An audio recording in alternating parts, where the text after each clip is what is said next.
course, their Defense Minister Israel Katz is saying, Defense Minister Israel Katz is to break the ceasefire.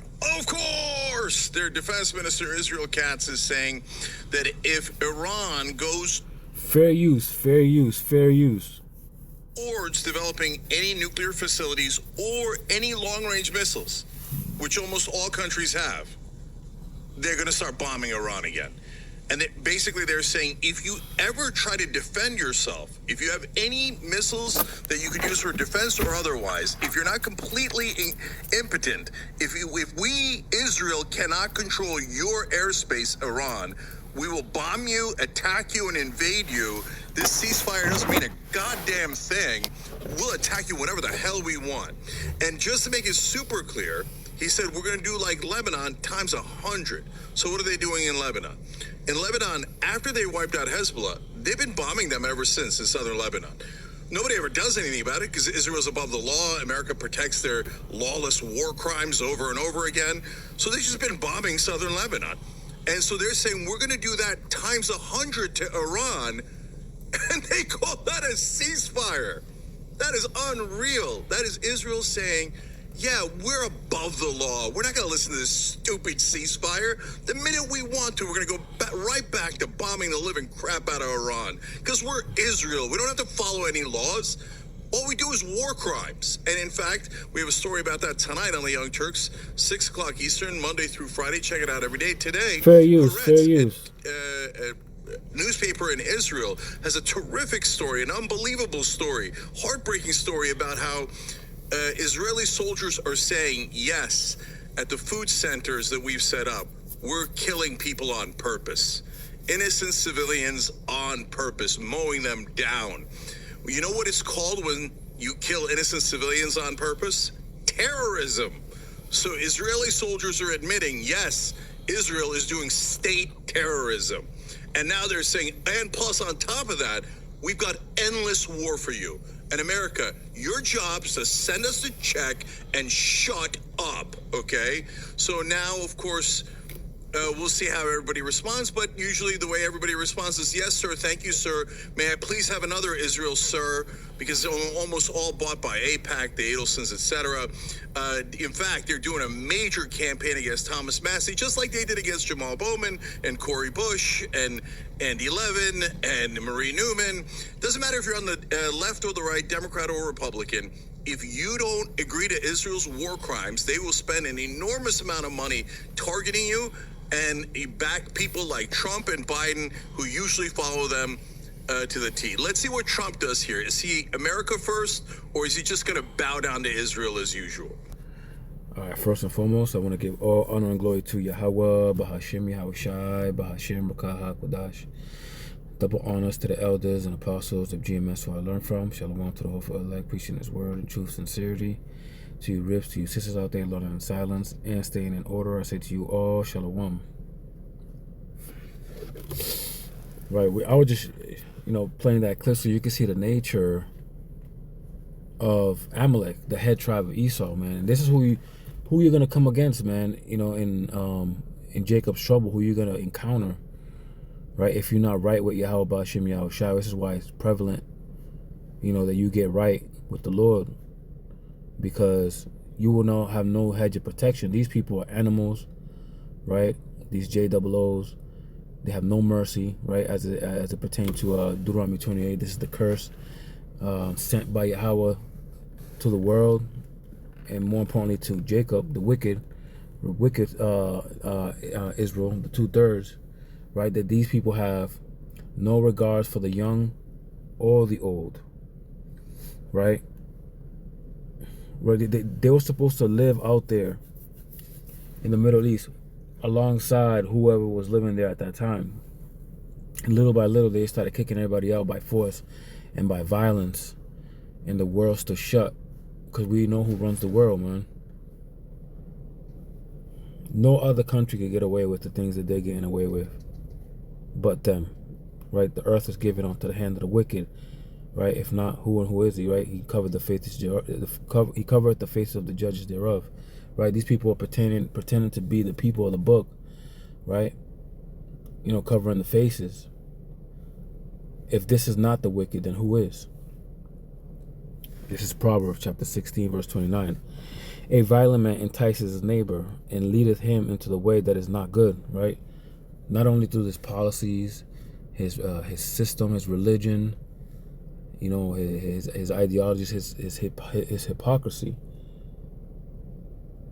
right? He would bomb the hell out of a country if they so much as sneeze the wrong way to civilians. And here they are, man, gathering people up, pretending to feed them, like funneling them into a concentrated location to tell them there's food there and then gun them down. This is the type of wickedness that the 2/3 will be facing in Jacob's trouble, right? Verse 30, he shutteth his eyes to devise forward things, right? That means when you got that squint in your eyes and you're trying to like focus and think and devise a plan, right? This is his countenance.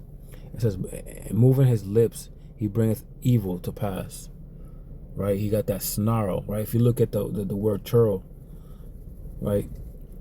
A character, this is who he's talking about. If you look at Gilgamesh from the Smurfs, this is who he looks like, right? This is who the world is under subjection right now. The world is given unto the hand of this wicked, and this is why the people are mourning, right? Because the scriptures say, when the wicked are in authority, the people mourn.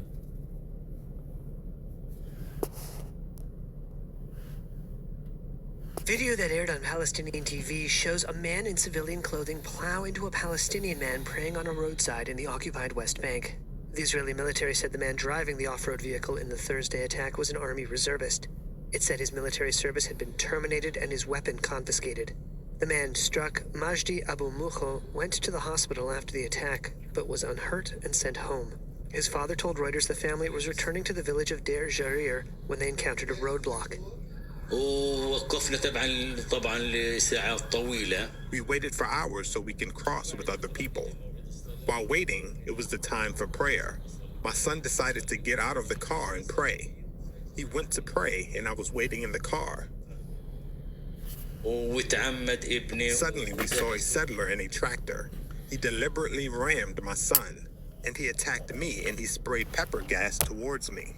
The Israeli military said the reservist acted, quote, in severe violation of his authority. Israeli media reported that he was being held under house arrest. The Israeli police did not immediately respond to a Reuters request for comment. Reuters confirmed the location in the video as Deir Jarir from the road layout, utility pole, and shape of the hill, which matched satellite imagery of the area.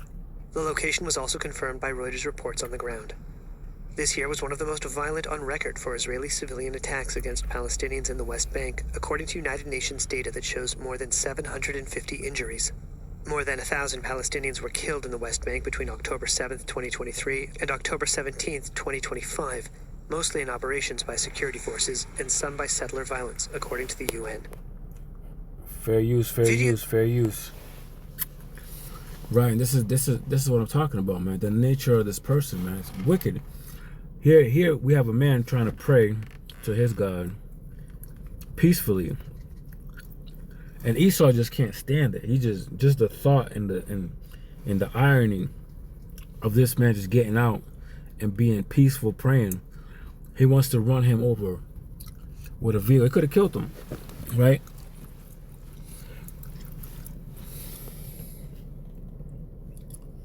What do you think would have happened to a Christian? If there was a Christian here praising Jesus, he would have done it to you too. And this is the type of people that Christianity wants to save.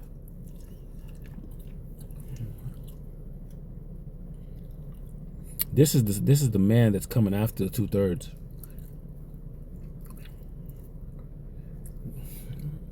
He's gonna be unleashed, and all hell is gonna break loose.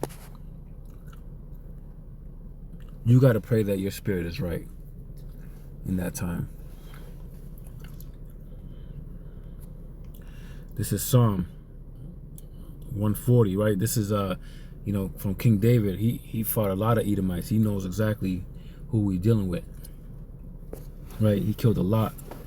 It says to the chief musician, a song of David: deliver me, O Yahweh, from the evil man, preserve me from the violent man, which imagine mischief in his heart continually are they gathered together for war.